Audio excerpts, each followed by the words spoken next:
चलो आज हम श्वसन तंत्र के बारे में चैप्टर, बहुत इंपॉर्टेंट चैप्टर है तुम्हारे लिए श्वसन तंत्र। पहले हमको जानेंगे श्वसन तंत्र यानी श्वसन तंत्र क्या है।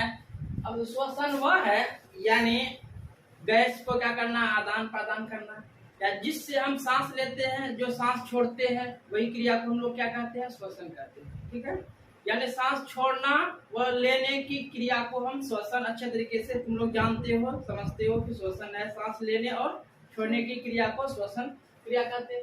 अब देखिए इसके अंदर में हमको पढ़ना है यानी सिस्टम लगा हुआ तो तंत्र, इसके मतलब तंत्र को जानना है, सिस्टम लगा हुआ यानी इनके श्वसन के अंग को जानना है कि अंग। अब जैसे ऑक्सीकरण, इसमें क्या होता है, ऑक्सीजन की जरूरत पड़ती है, तो ऑक्सीजन की जरूरत पड़ेगी, तो ऑक्सीकरण क्रिया है ना। इस यानी श्वसन के फलस्वरूप क्या होता है, ऊर्जा मिलती है तथा साथ में हम लोग क्या, उष्मा, शरीर में उष्मा बनाए रहती है। ठीक है, यानी श्वसन के फलस्वरूप ऊर्जा मिलती है शरीर में, साथ में क्या मिलता है, उष्मा बनाए शरीर में। लेकिन उष्मा बनाने का दो कारण, उष्मा बनने का दो कारण है शरीर में। पहला क्या है, श्वसन, पहला क्या श्वसन, दूसरा क्या है, रक्त का परिचरण, यानी दूसरा क्या है, यानी खून का दौड़ना।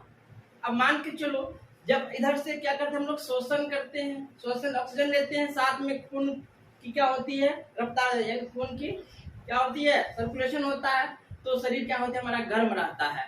जब हम मर जाएंगे सांस रुक जाएगा ऑटोमेटिक, और क्या हो जाएगा, खून का दौड़ना भी बंद हो जाएंगे और शरीर बिल्कुल ठंडा पड़ जाएगा। ठीक है, दूसरी बात क्या, यह एक उपचायी क्रिया है, यह एक क्या उपचायी क्रिया है, इसको हम इंग्लिश में क्या कहते हैं, कैटाबॉलिक।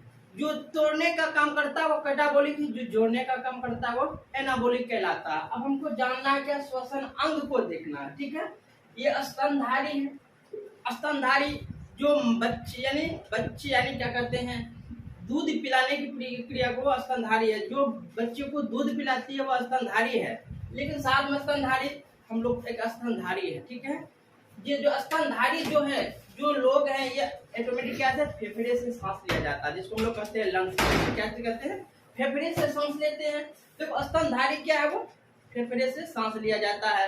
अब देखो कीड़े मकोड़े को अगर हम देखेंगे वो ऑटोमेटिक क्या करता है, पहले स्तनधारी को देख लो फेफड़े से। अब देखो नाक बंद करेंगे, जैसे हम मुंह से सांस लगता है कि मुंह से सांस ले रहे हैं, मुंह बंद करो तो नाक, एक्चुअली क्या है, दोनों से सांस नहीं लेते, ये सांस लेने का रास्ता है। बट हमको क्या से बेसिकली किससे सांस लेते हैं, फेफड़ा से सांस लेते हैं। ठीक है, कि ये दो सांस गया फेफड़ा से, फिर छोड़े तो वो फेफड़ा से। ठीक है, अब देखो ये कीड़े मकोड़े की बात है, तो कीड़े मकोड़े में क्या करता है, एक श्वास नली से सांस लेता है, जिसको हम लोग कहते हैं ट्रेकिया, क्या कहते हैं, ट्रेकिया कहते हैं। श्वास नली से वो बीच से, दोनों फेफड़े के बीच से क्या करते हैं, वो सांस खींच लेते हैं, श्वास नली के जरिए से क्या करते हैं, वो सांस को खींच लेते हैं। ठीक है, अब जलीय जीवन जो है, ये जलीय जीवन क्या कहते हैं, जैसे मछली गिल, वो गलफड़े से, देखो मछली हो ना क्या आता है, गलफड़ा आता है दोनों साइड में, वो गिल से सांस लेते हैं, यानी गलफड़ा से सांस लेते हैं, जिसको हम लोग यानी हिंदी उर्दू में कहते हैं गलफड़ा, इंग्लिश में कहते हैं गिल, और हिंदी में क्या कहते हैं उसको,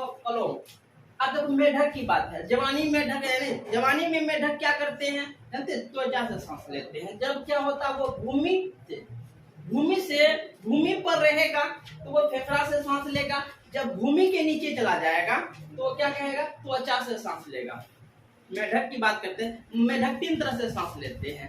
अब देखो जब जवानी में मेढक क्या, अगर भूमि पे रहेगा तो वो फेफड़ा से सांस लेगा, अगर वो भूमि का नीचे रहेगा, जमीन के अंदर से सांस, जमीन के अंदर में मेढक चला जाएगा तो वह कैसे, फेफड़ा से, यानी किससे करते हैं, त्वचा से सांस लेते हैं। लेकिन और है, अब ये टेडपोल जो है, जब कभी कभी बचपन में देखिए हम लोग सोचते हैं कि मछली का आकार होता है, मेढक जो बचपन में क्या होता है, मछली जैसा होता है, हम सोचते हैं मछली है वो, लेकिन मछली नहीं, वो साला बड़का बन करके मेढक बन जाता है। उस घड़ी वो क्या चीज से सांस लेते हैं, गिल से सांस लेते हैं, यानी गलफड़े से सांस लेते हैं। तो यहाँ तक समझ में आ गई है दूसरी बात। अब दूसरा देखो, यह स्वच्छतावास यानी ब्रीडिंग क्या है, ब्रीडिंग क्या है, सांस को अंदर लेना, सांस को बाहर छोड़ना, दोनों को जोड़ देता है ये, उसी को हम स्वच्छतावास कहते हैं, यानी ब्रीडिंग कहते हैं। ठीक है, अब देखो ये कहता है अंदर लेने की क्रिया को, सांस ज्ञान श्वसन, अंदर लेने की क्रिया को निःश्वसन कहते हैं, इंस्पिरेशन कहलाते हैं, या बाहर छोड़ने की क्रिया को क्या कहता है, निःश्वसन कहलाते हैं, तो एक्सपिरेशन कहलाते हैं। ठीक है, अब देखो नाइट्रोजन हमारे बॉडी के अंदर में क्या होता है, नाइट्रोजन 78% हम लेते हैं और फिर 78% नाइट्रोजन क्या करते हैं, छोड़ देते हैं। जितना आया उतना बाहर चले जाते हैं। अब ऑक्सीजन हम 21% लेते हैं।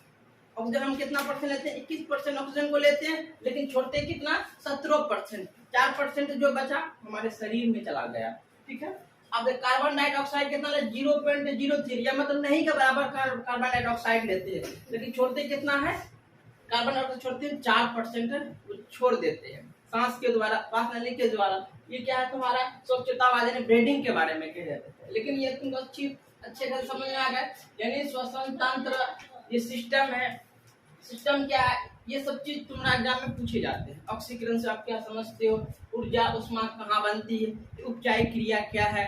अब देखो श्वसन अंग कितने प्रकार के हैं, देखो सब जीवधारी, चाहे मानव रहे, चाहे वो कीड़े मकोड़े, चाहे वो क्या कहते हैं जलीय जीव रहे, सब अलग अलग तरीके से क्या करते हैं, सांस लेते हैं। लेकिन मछली गलफड़े से ही सांस लेते हैं। मानव बेसिकली किससे सांस लेते हैं, वो फेफड़ा से सांस लेते हैं। ठीक है, इतना। तो फिर आगे हम पढ़ाएंगे श्वसन मार्ग के बारे में, समझाएंगे अच्छे तरीके से।